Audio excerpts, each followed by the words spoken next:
Welcome to the deep dive. Today we're venturing into a realm that definitely sparks curiosity, maybe some confusion too, magic. Right. And forget pulling rabbits from hats. We're diving into the ideas presented by Kay Amber. Their work gives a really, really broad look at this. It really does. So if you ever wondered about magic but felt like, I don't know, it's this tangled mystery, this deep dive is specifically for you. Our aim, really just to pull out the essential insights, what it's said to be, how it's thought to work, some basic principles, give you those aha moments without getting totally bogged down. Precisely. Kay Amber's work, it covers a huge landscape, history, philosophy, practical stuff too. It's a really rich source. And our goal is kind of be your guides, point out the big landmarks so you can build a solid, initial understanding. Okay, cool. So let's jump right in then. According to our source, what is magic, like at its absolute core? In essence, the source defines it as the deliberate study and use of what it calls psychic forces. Psychic forces, okay. Yeah. And the main goal is basically to intentionally create change, both inside ourselves, our thoughts, feelings, outlook, and in our external world, all driven by our own will. Psychic forces. Okay. That's a term that might raise some eyebrows for some people. Where did these ideas even come from historically? Well, interestingly, the source traces a lot of the concepts in, let's say, modern magic back to ancient places, Egypt, Chaldea primarily. Right. But it also points out these kind of parallel, separate developments in China, India, Tibet, traditions there too. Yeah. And what's fascinating, particularly in the West, is how this knowledge was sometimes, deliberately hidden or later really suppressed. Repressed. Yeah, only to pop up again, like in medieval Europe with alchemists, people studying Kabbalah. It shows this really long, kind of complex relationship these ideas have had with like mainstream Western thinking. So when the source talks about these psychic forces, are they suggesting something science can measure today? That's a really good question and important. The source connects magic to parapsychology, right? That field looking at phenomena outside the sort of normal scientific box. Okay. It talks about this idea of psychic energy or force that our minds and bodies are said to generate.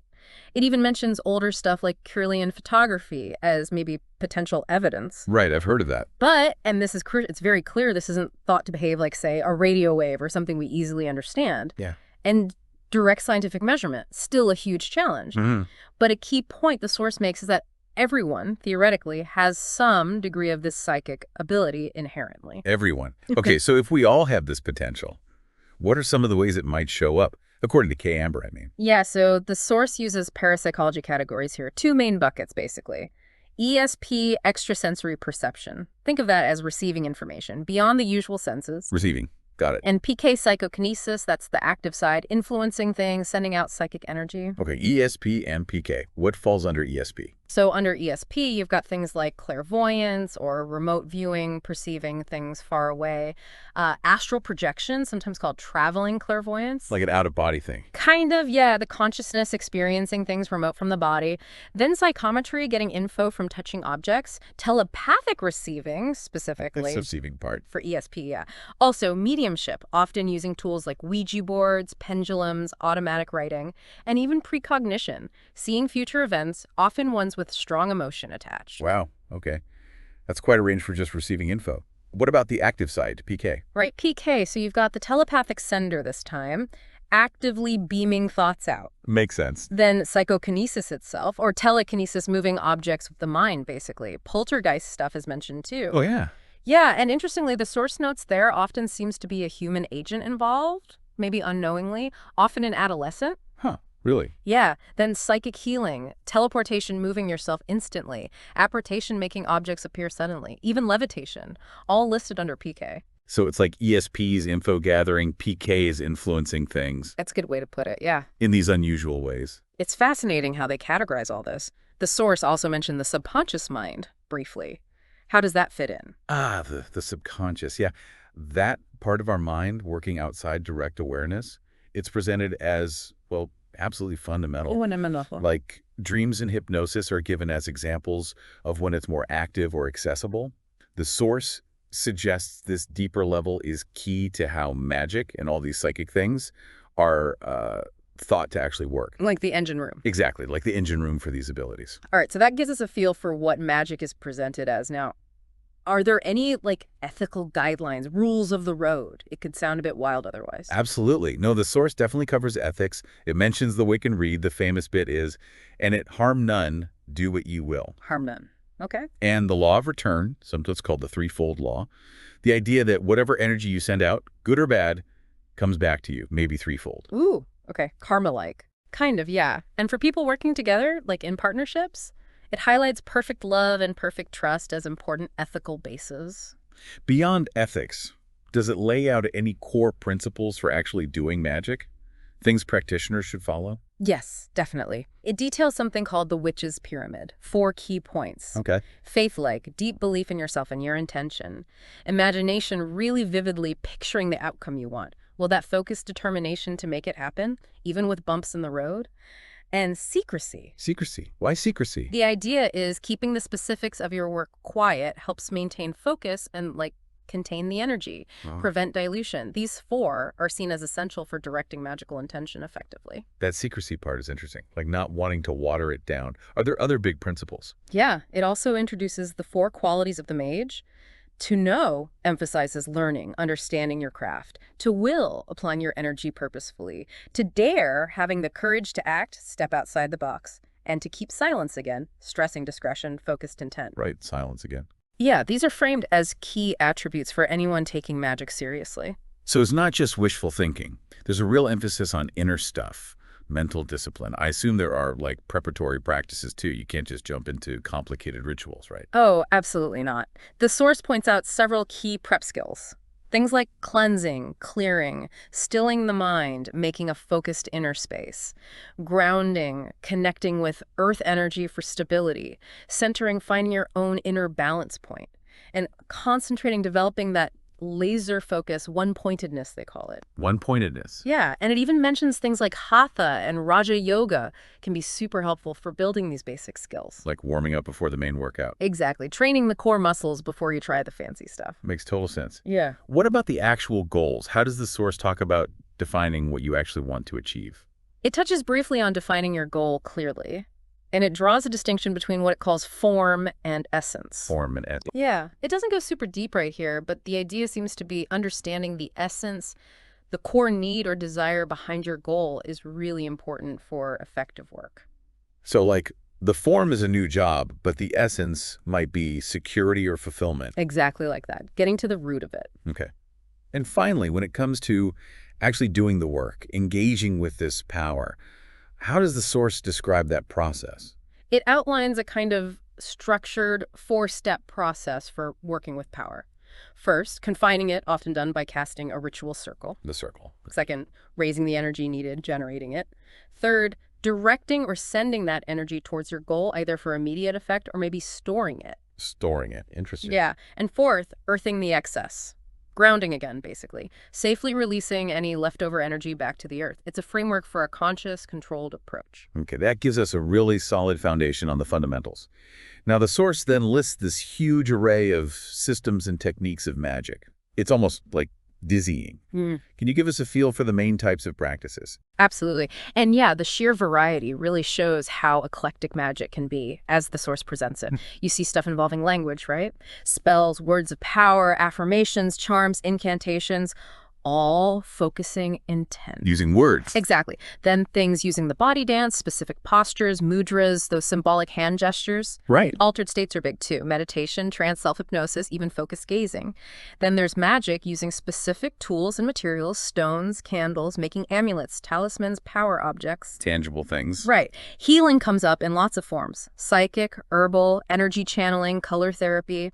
Divination for insight is huge. Scrying with mirrors or water, astrology, tarot, runes, pendulums, I Ching, tons of methods. Wow. Then you have things like astral travel, creating thought forms, developing ESP skills, sympathetic magic like using poppets, working with runes, spirit communication, making potions, cleansing and protection rituals, connecting with animal energies, tree magic, dream work, using ritual tools. It just keeps going. It does. Invoking or evoking entities, using symbols and sigils, conjuring and banishing, commemoration rituals, past life exploration, path working on the tree of life, even full-blown ceremonial magic. It's a vast landscape. Woo. Okay, truly comprehensive. It really does sound like there's an approach for almost anything. Yeah. The source also talks about timing in magic. Why is when you do something considered important? Well, the source emphasizes that certain natural cycles, celestial events, are often believed to carry specific energies, influences that can sort of resonate with and maybe boost your magical work. Like what kind of cycles? Things like the moon phases, the wheel of the year, those seasonal festivals, specific astrological alignments, the traditional planetary hours and days. Even just being aware of your own personal biorhythms. The idea is to sync up your intention with these potentially helpful moments to amplify things. Gotcha. Aligning with the flow. Okay, moving on. The concept of creating your own reality and the true will comes up. This sounds pretty central. Can you unpack that a bit? Yeah, this is presented as really, really important. This idea of consciously shaping your reality, it's tied tightly to aligning with what the source calls your true will. True will. What is that exactly? The source explains it as like our deepest, most authentic inner self, our core being, our purpose. But it can often be obscured by our everyday thoughts, beliefs, experiences, what the source later calls our model of reality. Our model. Yeah, we'll get more into that. But the ultimate aim in this view is to become aware of and act from that true will, living a life that's genuinely aligned with who you are deep down. And in doing that, kind of transcending the limits of that conditioned model. Wow, okay.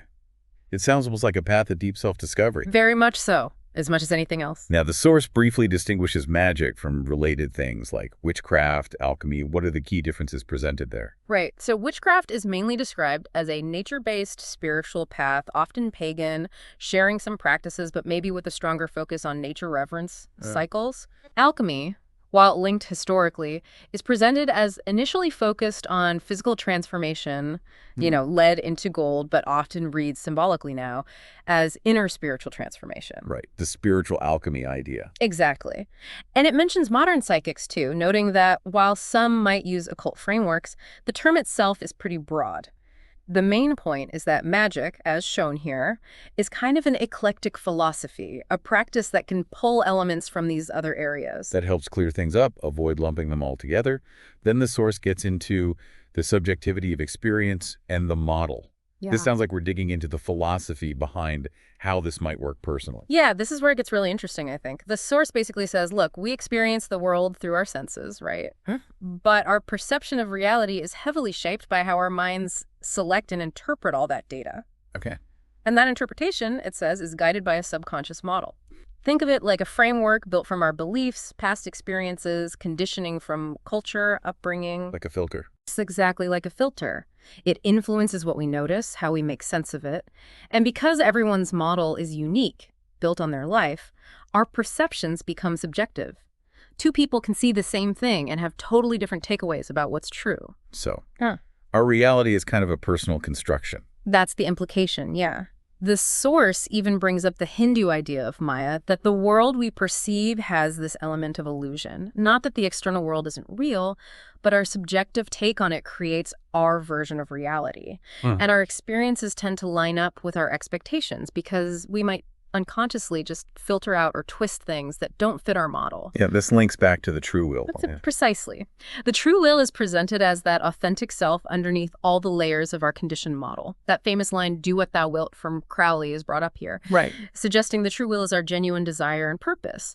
The idea is we tend to feel more fulfilled when our actions align with that, even though our conditioned model might push us towards things that aren't really right for us. So the magician's path is partly about finding that true will. Yeah. Becoming aware of it, breaking free from the model's limiting beliefs, and ultimately seeing beyond those subjective illusions. That's a really thought-provoking way to look at how we experience things and the potential for change. Okay, the source then introduces the four worlds. What's that about in the context of magic? This is an old occult concept, basically a framework for understanding different dimensions, both of us as individuals and the universe. 4 levels. 4 levels, yeah. The spiritual world, highest self, intuition, spirit. The mental world, conscious mind, thoughts, intellect.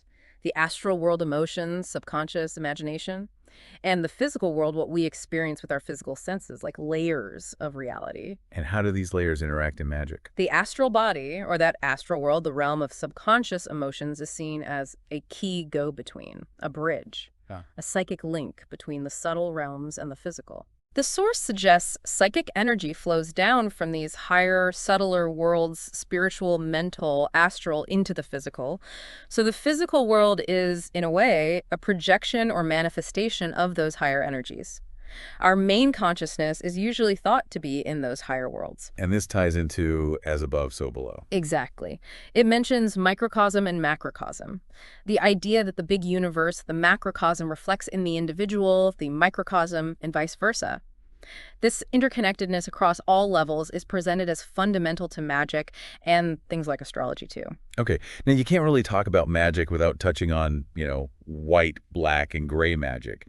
How does the source define these? Right. It explains them as basically a spectrum of intent, white magic, Right. generally selfless actions, healing, only influencing others with clear consent for their benefit. Okay, clear consent is key. Definitely.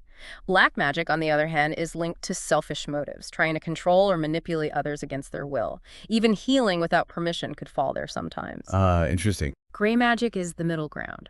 Actions maybe with some self-interest, but not necessarily meant to harm.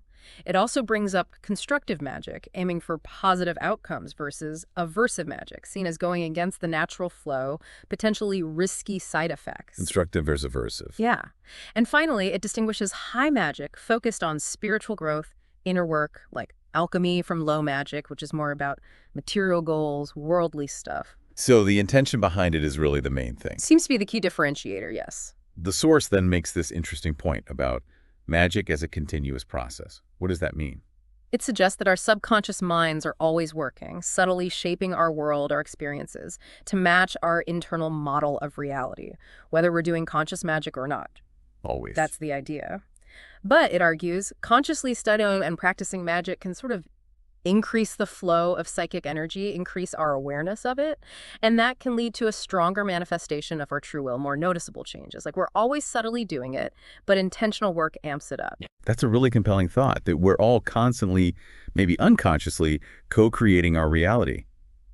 Now, for someone listening who's intrigued by all this, what are some practical techniques the source suggests for, like a beginner getting started? It offers several pretty accessible first steps. 1, keep a magical diary. Write down experiments, research, insights, even dreams. Dreams are seen as a really valuable link to the subconscious. Okay, a journal. Makes sense. Also, affirmations. Positive statements you repeat regularly to influence your subconscious beliefs, your model. The example given is simple. I remember my dreams. Just repeating that. Yeah. There's a simple banishing technique described too. Visualizing bright white light to clear negative energy, help manage strong emotions. And finally, simple magic. Writing a word or phrase for your goal, like 10 times a day to focus your intent. Those sound like things anyone could actually try. Manageable first steps. The source also gets into elements and forces. What are the basics there? It introduces the 4 classical elements: earth, water, fire, air. And it highlights their traditional links to different qualities, even emotions, in magic. Mentions their common symbols and colors in the Western tradition. Earth, water, fire, air. Got it. And the idea of correspondences is explained how seemingly unrelated things are thought to be connected, like gold corresponds to the sun, and it notes people use correspondence tables to track these links. Okay. Like reference charts. Pretty much. It also briefly mentions elementals, nature spirits linked to each element, and touches on yin and yang from Eastern thought, representing that fundamental polarity, opposites that work together. Okay. And then we get into chakras and meditation. That's a huge topic on its own. What are the key takeaways from the source related to magic? Yeah, drawing from Eastern ideas, it introduces the 7 major chakras, energy centers in the body, often visualized along the spine, seen as vital links, energy transformers between our physical and subtle bodies. Energy centers. Right. It outlines their general locations, their traditional links to elements, even specific psychic senses. Briefly mentions the nadi's 2 subtle energy channels, like Sushumna, Ida, Pingala. Okay. It presents the Eastern tattvas as another system describing energy principles, but with different symbols and colors than the Western elements. Touches on the main types of yoga hatha, raja, mantra, and discusses the 2 main kinds of meditation: concentration, focusing on one thing, and insight, cultivating awareness. Mindfulness, basically. Exactly. Mantras like OM and how they're used are mentioned. Chakra meditation, sometimes linked to Kundalini yoga, is presented for raising psychic energy, but importantly, the source adds cautions. It can be intense, needs proper prep. Good to know. And finally, it briefly mentions health and diet being important for a clear mind and magic, some foods being energetically heavier. And it introduces the fourfold breath, a simple breathing exercise, pranayama, for relaxation and energy balance. It sounds very holistic, body, mind, energy, all connected to magical potential. Definitely feels that way, yeah. The source also talks about thought forms and spirits. How does it distinguish those? Thought forms are described as like concentrated packets of psychic energy, created and kept going by focused thought and emotion, usually temporary, depending on the mental energy fed into them. Okay, created by thought. Yeah.